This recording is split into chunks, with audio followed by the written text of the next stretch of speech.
வணக்கம். இது தமிழ்வினின் காலை நேர செய்திகள். முதலில் தலைப்புச் செய்திகள். சிங்கள பேரினவாதிகளின் செயல்பாட்டினால் கோரப்பட்ட தமிழீழம், இறக்குமதி செய்யப்பட்ட உப்பு தொகை மாயம், சபையில் கேள்வி எழுப்பிய எதிர்க்கட்சிகள், மஹிந்த கோட்டாபய சகாக்களுடன் அனுரதரப்பு பேச்சுவார்த்தை, வவுனியாவில் லஞ்சம் கோரிய அரசு அதிகாரிகள் அதிரடி கைது, ஆசிய போதைப்பொருள் மாநாட்டில் யாழ் தமிழன், காசாவுக்கு உணவுப் பொருட்களை அனுமதிப்பதாக ஏமாற்றும் இஸ்ரேல், 22 கஜ முத்துக்களுடன் முன்னாள் போலீஸ் உத்தியோகத்தர் உட்பட 2 வியாபாரிகள் கைது, நல்லூரில் திறக்கப்பட்ட அசைவ உணவகம், வேலன் சுவாமிகள் விடுத்துள்ள கோரிக்கை. தொடர்பான விரிவான செய்திகள். தனிநாடு கோரி ஒரு இனம் போராடிய வரலாற்றை இந்த நாடு கொண்டுள்ளது என்றும், நாட்டிலுள்ள சிங்கள பேரினவாதிகளுடன் வாழ முடியாது என தமிழீழத்துக்காக அந்த இன்பம் பல உயிர்களை வழங்கியுள்ளதாகவும் அகில இலங்கை மக்கள் காங்கிரஸ் தலைவர் ரிஷாத் பதியுதீன் கடுமையாக உரையாற்றியுள்ளார். தமிழீழத்துக்கான மற்றும் தமது மண்ணுக்காக போராடி உயிரிழந்த இனத்தின் வரலாற்றை இந்த நாடு கொண்டுள்ளது. சயனைட் குப்பிகளை அணிந்து கொண்ட போராட்டம் அது. 30,000 தொடக்கம் 40,000 மக்கள் கொல்லப்பட்டுள்ளனர். தமிழர்களும் சிங்களவர்களும் இராணுவத்தினரும் இதில் கொல்லப்பட்டுள்ளனர். அப்பாவி முஸ்லிம் மக்கள் அகதிகளாக்கப்பட்டனர். இதனை மறந்து இன்று நாடாளுமன்றில் நீங்கள் பேசலாம். ஆனால் மக்களினுடைய வேதனைகள் உள்ளங்களில் இருந்து கொண்டே இருக்கின்றன. இதுவரையில் பன்முகப்படுத்தப்பட்ட நிதி தொடர்பில் எந்தவிதமான அறிக்கைகளும் எங்களுக்கு கிடைக்கவில்லை. நாங்களும் மக்களால் தெரிவு செய்யப்பட்டவர்களே. மக்களுக்கான சேவையை செய்ய வேண்டிய தேவை எமக்கும் உள்ளது. அப்படியென்றால் எதிர்க்கட்சியை பக்கசார்பாக பார்ப்பது நியாயமில்லாத ஒன்று. அதேபோல நாடாளுமன்ற உறுப்பினர்களுடைய பாதுகாப்பு தொடர்பில் அரசாங்கம் அசம்பந்தமாக செயல்படுகின்றது. பாதுகாப்பு இந்த நாட்டில் சீராக இருந்தால் பயமில்லை. ஆனால் நமது நாட்டில் சாதாரண மக்களும் கொல்லப்படுகின்றனர். நாடாளுமன்ற உறுப்பினர்களின் பாதுகாப்பை உறுதி செய்ய வேண்டிய பொறுப்பு சபாநாயகருக்கு இருக்கின்றது. ஆனால் சபாநாயகரோ ஒரு பொம்மை போல இருக்கின்றார். ஒரு நாள் கூட எதிர்த்தரப்பு நாடாளுமன்ற உறுப்பினர்களின் கருத்துக்களை கேட்காத சபாநாயகரை முதலாக நாங்கள் காண்கின்றோம். 24 ஆண்டுகளாக நாடாளுமன்றில் இருந்தும் இப்படிப்பட்ட ஒரு பொம்மை சபாநாயகராக பதவி வகிக்கவில்லை என கடும் தொனியில் கருத்து தெரிவித்துள்ளார். கடந்த 6 மாதங்களாக அரச உப்பு கூட்டுத்தாபனத்தின் ஊடாகவே உப்பு இறக்குமதி செய்யப்பட்டது என்றும், அந்த உப்பு எங்கே எனவும் ஐக்கிய மக்கள் சக்தியின் நாடாளுமன்ற உறுப்பினர் முஜிபுர் ரஹ்மான் கேள்வி எழுப்பியுள்ளார்.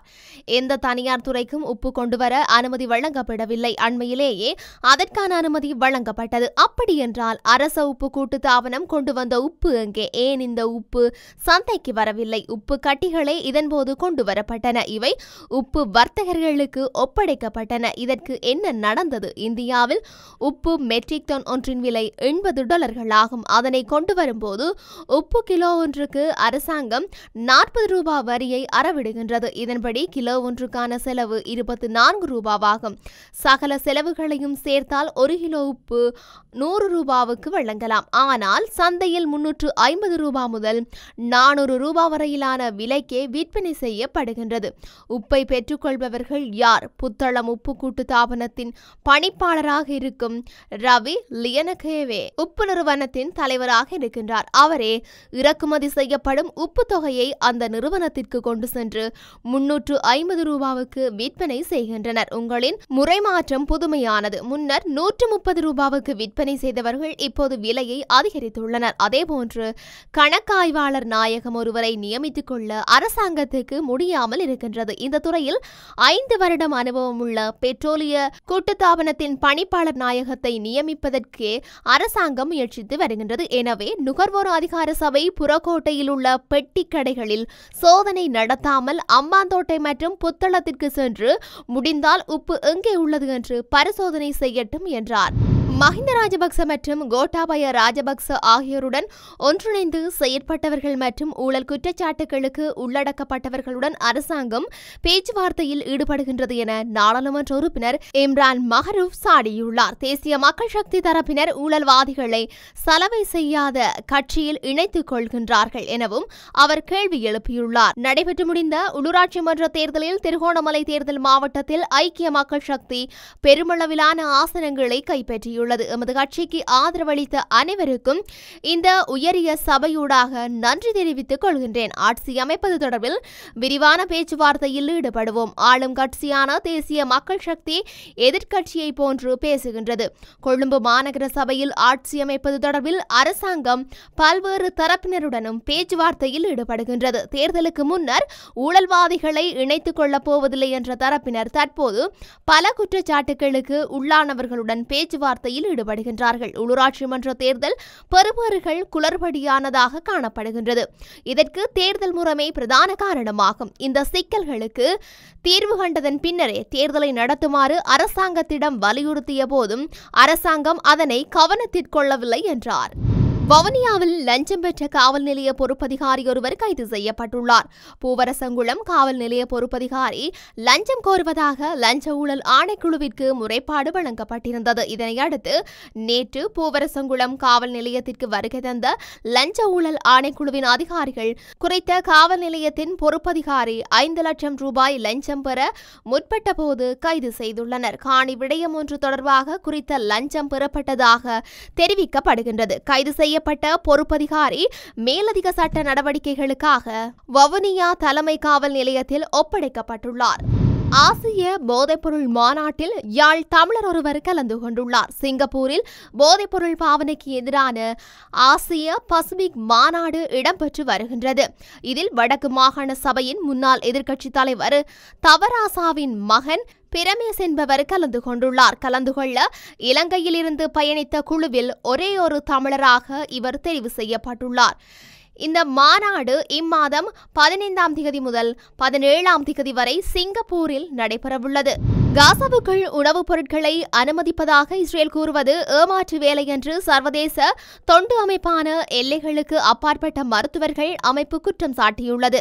காசாவுக்குள் உணவுப் பொருட்களை கொண்டு செல்ல அனுமதிப்பதாக இஸ்ரேல் கூறுவது முழுமையான முற்றுகையை தாங்கள் நீக்கிவிட்டதாக காட்டிக்கொள்வதற்காக செய்யப்பட்டுள்ள ஏமாற்று வேலை. அங்கு வசிக்கும் 24 லட்சம் மக்களுக்கு இஸ்ரேல் அனுமதிக்கும் நிவாரணப் பொருட்கள் போதவே போதாது.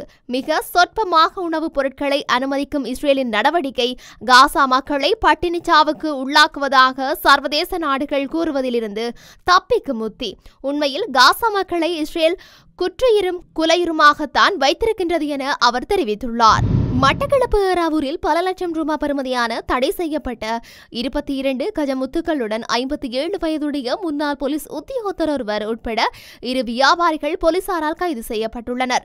மாவட்ட புலனாய்வு பிரிவுக்கு கிடைத்த தகவல் ஒன்றினை அடுத்து மாவட்ட சிரேஷ்ட போலீஸ் அத்தியட்சகர் ஆலோசனைக்கமைய மாவட்ட குற்ற விசாரணை பிரிவு போலீஸ் பரிசோதகர் தலைமையிலாக குழுவினர் சம்பவ தினமான நேற்று காலை 11 மணியளவில் ஏறாவூர் பிரதேசத்தில் வீதியொன்றில் கண்காணிப்பில் ஈடுபட்டுக் கொண்டிருந்தனர். இதன்போது குறித்த நபர் தடை செய்யப்பட்ட யானை தந்தத்தின் பாகமான 4 கஜ முத்துக்களை எடுத்து வந்து வியாபாரத்தில் ஈடுபட்ட போது அங்கு மாறுவேடத்தில் இருந்த போலீசார் சுற்றி வளைத்து அவரை கைது செய்துள்ளனர். இதனையடுத்து அவரிடம் மேற்கொண்ட விசாரணையின் அடிப்படையில் கைது செய்யப்பட்ட முன்னாள் போலீஸ் உத்தியோகத்தருக்கு கஜமுத்துக்களை விற்பனை செய்த அம்பாறை சாய்ந்தமரத்தைச் சேர்ந்த 57 வயதுடைய கட்டிட ஒப்பந்தக்கார் ஒருவரை 18 கஜ முத்துக்களுடன் ஏறாவூரில் வைத்து மாலை 5 மணிக்கு கைது செய்துள்ளனர். இதில் கைது செய்யப்பட்டவர் ஏறாவூரைச் சேர்ந்த 57 வயதுடையவர் எனவும் இவர் கடந்த 2005ஆம் ஆண்டில் போலீஸ் சேவையில் இருந்து நீக்கப்பட்டவர் எனவும் இவர்கள் இருவரையும் தொடர்ந்து விசாரணையின் பின்னர் நீதிமன்றில் முன்னிலைப்படுத்த நடவடிக்கை எடுத்துள்ளதாக போலீசார் தெரிவித்துள்ளனர். இது தொடர்பான